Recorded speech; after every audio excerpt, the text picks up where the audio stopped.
In private adoption, you go through an agency or through a lawyer or some combination of the two, and you end up getting matched with a birth mother who picks you and you pick them.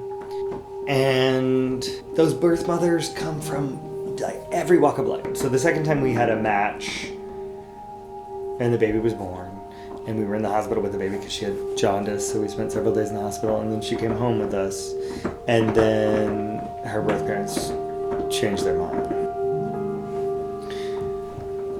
So this is so interesting because it's so layered. Like, it's still super painful for me.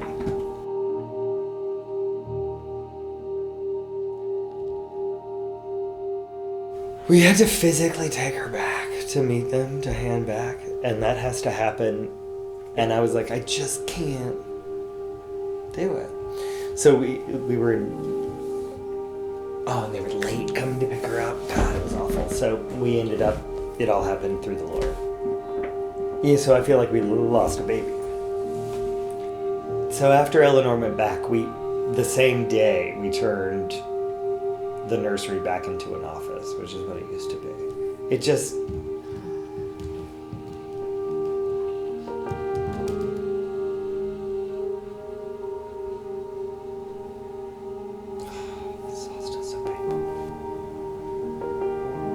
I just didn't want to see it, you know?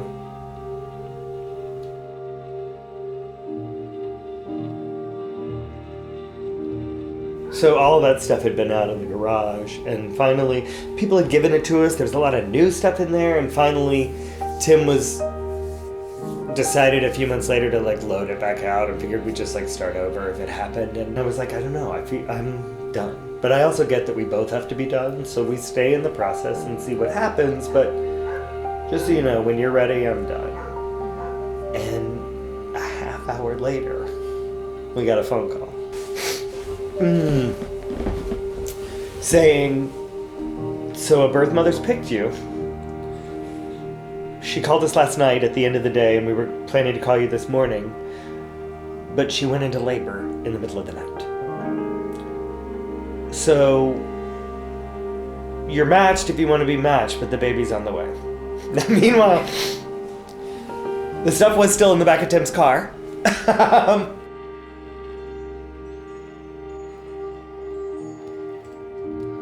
So what they said on the call was, we might talk today. She's in labor.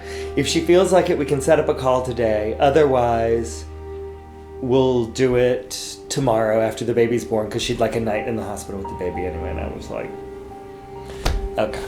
Because that's basically what had happened with our daughter's birth mother.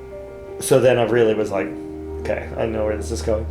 And then the next morning they called at like 9:30 and said, okay, so she's ready to talk. We knew the baby had been born the night before. He was healthy, all that. We did get that. And we were like, oh, okay. And we got on the phone. You know, we covered like birth and delivery really fast. And then she was like, so are you coming here today? And I was like, okay.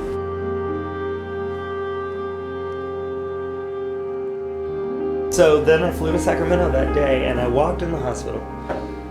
She looks like me, like my coloring, and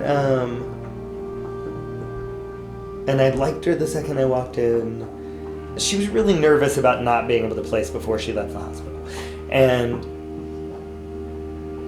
within 2 minutes I said the thing of, so if you're not sure, we're not the family for you, and I will stay here until there's another family, and I can be in the hospital with you and the baby, but we're not the family if you don't know you can place. And she was like, I know I'm placing, and we both burst into tears.